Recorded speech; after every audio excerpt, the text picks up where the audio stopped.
형 바빠? 잠깐 이야기 좀 할 수 있을까? 어떻게 됐어? 서준이는 좀 어때? 다행히 한 곱이 넘겼어. 방금 병실로 옮겼고 지금은 자고 있네.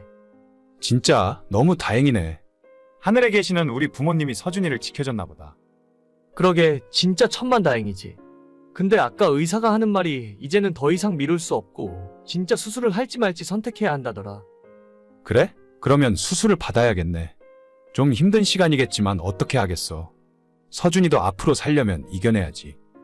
그래서 말인데 형, 내가 정말 염치 없는 부탁 하나만 할게. 왜 무슨 일 있어?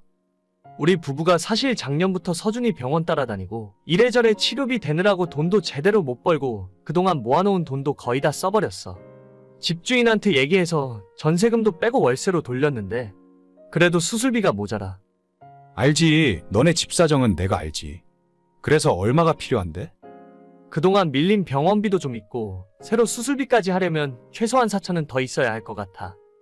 4천, 나도 마음 같아서는 진짜 빌려주고 싶은데. 너도 알잖냐. 우리 집안 돈 관리는 전부 네 형수가 하는 거. 얼마 전에 내가 갖고 있던 비상금까지 다 털어서 줬는데 그렇게 큰 돈은 당장 마련하긴 힘들 것 같다. 알지. 내가 형 비상금 통장까지 받아놓고 한 푼 갚지도 못했는데 이런 말까지 하는 내가 염치 없고 형 얼굴 보기가 민망하다. 그런 건 신경 쓰지 마. 돌려받자고 빌려준 건 아니니까. 나도 정말 마음 같아서는 서준이를 위해서 필요한 돈은 싹 다 빌려주고 싶어. 하지만 나도 가정이 있고 우리 애엄마 눈치를 안 볼 수가 없다. 너도 알지? 내가 비상금 통장 너한테 준 거 작년에 들켜서 집에서 쫓겨날 뻔한 거. 미안해. 사실 나도 염치가 있지. 어떻게 형한테 또 돈 빌려달라고 하겠어? 그래서 오늘은 돈 빌려달라고 연락한 건 아니고 나한테 보증 좀 서주면 안 될까? 여기저기 물어보니까 신용금고에서 대출을 받을 수 있을 것 같은데 내가 무슨 일이 있어도 이번 일만 끝나면 이 돈을 제일 먼저 갚을게. 회사 끝나면 대리운전을 하건 배달을 하는 한이 있어도 무조건 벌어서 갚을 거야. 이번 수술만 잘 끝나면 우리 서준이도 퇴원하고 다시 학교 다닐 수 있다고 하니까 나 절대 애 아빠로서 후회할 짓 하고 싶지 않아. 보증? 내가 보증서 주면 수술비를 대출받을 수 있는 거야?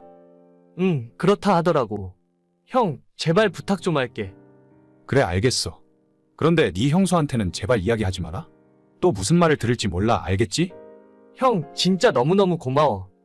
고맙기는. 나한테도 서준이는 소중한 조카인데 마음 같아서는 직접 도와주고 싶은데 이렇게밖에 못해줘서 미안하다. 너도 밥 잘 챙겨 먹어. 너까지 아프면 큰일 난다. 고마워 정말. 내가 이 은혜 평생 안 잊을게. 정말 지금 와서는 기억하기도 싫은 일이지만 몇 년 전 하나뿐인 우리 아들이 너무 아파서 큰 수술을 받아야만 했던 적이 있었어요. 1년 넘는 투병 기간을 거치면서 약값과 병원비로 우리 부부가 모아놓은 돈을 전부 다 써버렸고 수술을 결정한 상황에서는 이미 가지고 있던 돈이 없었죠. 당시에 맞벌이를 하고 있었지만 번갈아가며 아이 병원을 따라다니느라 제대로 일을 하지 못했었고 결국 아내가 직장을 그만두고 아이 병수발과 뒷바라지를 전담하게 되었습니다. 멀쩡했던 가정이 무너지는 건 한순간이더라고요. 그래도 가능성이 있는 아이를 포기할 수 없어서 모든 걸 다 해주려고 했었고 정말 지푸라기라도 잡는 심정으로 친형에게 보증을 부탁했습니다. 다행히도 흔쾌히 보증서 주겠다고 해서 드디어 수술을 받을 수 있다 생각했고 다음날 저축은행에서 대출 가능하다는 확인을 받고 너무나도 기쁜 나머지 일생일대의 큰 실수를 해버리고 말았어요. 형, 은행에서 대출 해줄 수 있대. 진짜 너무 고마워. 형이 보증서 준 덕분에 늦기 전에 수술 받을 수 있을 것 같아. 네? 그게 무슨 소리예요? 보증이라니?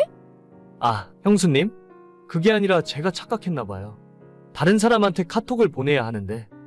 거짓말하지 말고 솔직하게 이야기해요. 나중에 들통나서 진짜 집안 뒤집어지는 꼴 보고 싶지 않으면. 그게 말이죠. 이번에 우리 서준이 수술해주겠다는 곳이 있어서 정말 어렵게 간신히 예약을 잡을 수 있었거든요. 그거 잘 됐네요. 그런데 내가 궁금한 건 보증은 대체 무슨 이야기냐는 거예요. 사실 지금 입원해 있는 병원에 밀린 병원비가 좀 있어서 그걸 정산하지 않으면 퇴원도 안 되는 상황이고 수술비도 꽤 비싸더라고요. 형수도 아시다시피 저희가 지금 가진 돈이 없는 상황이라서 급하게 돈 구하려면 그 방법밖에 없었어요. 그래서 제 남편한테 보증서 달라고 부탁하신 거예요? 진짜 서준 아빠도 그러는 거 아니에요. 우리라고 여유가 있는 것도 아닌데 저번에 가져간 500만 원도 한 푼 안 갚으시고서 어떻게 또 보증을 서달라고 하실 수가 있으세요? 지금 있는 대출만 해도 장난이 아니잖아요? 죄송합니다. 근데 진짜 이번에 수술만 성공적으로 끝나면 제가 밤에 오토바이 타고 배달을 해서라도 대출은 다 갚을게요. 절대 형이랑 형수한테 피해가는 일 없게 하겠습니다. 안 돼요. 내가 서준이 생각하면 딱해서 도와주고 싶긴 한데 우리도 집 대출 갚을 거 남아있고 자동차 할부도 갚아야 하고 내 코가 석자라니까요? 진짜 우리 식구 이혼하고 뿔뿔이 흩어지는 꼴 보고 싶으면 맘대로 해봐요. 알겠습니다. 보증 이야기는 없던 걸로 하겠습니다. 형수의 단호한 말에 어쩔 수 없이 포기할 수밖에 없었죠.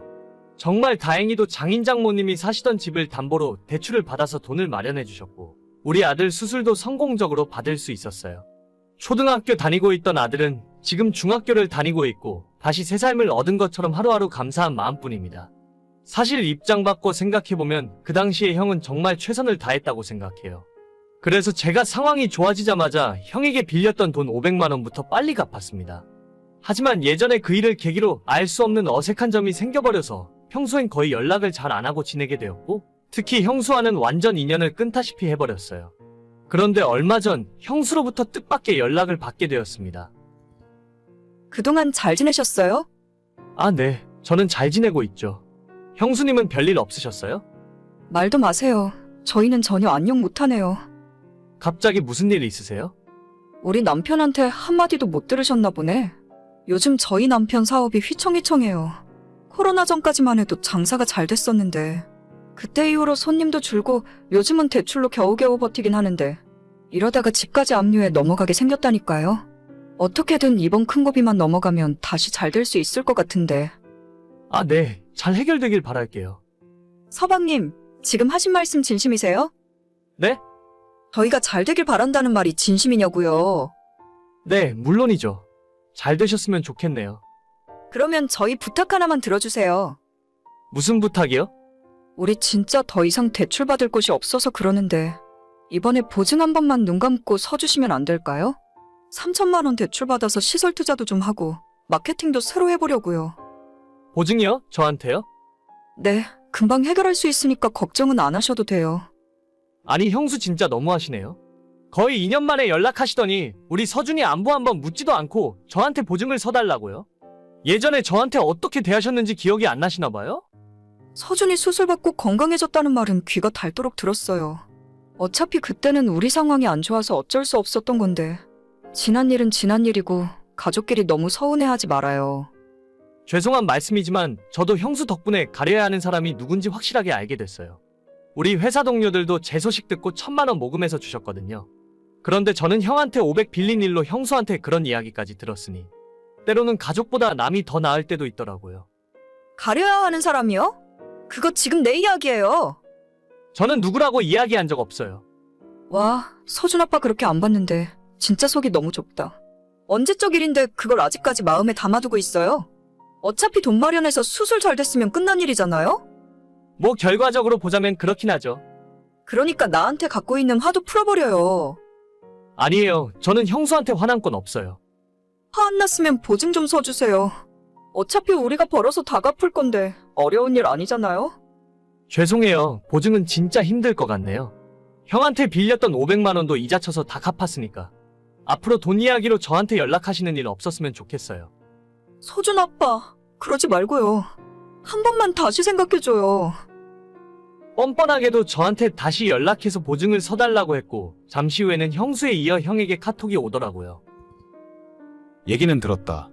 우리 와이프가 너한테 보증 서달라고 했다면서? 형한테는 미안한데 보증은 못 서겠다고 했어.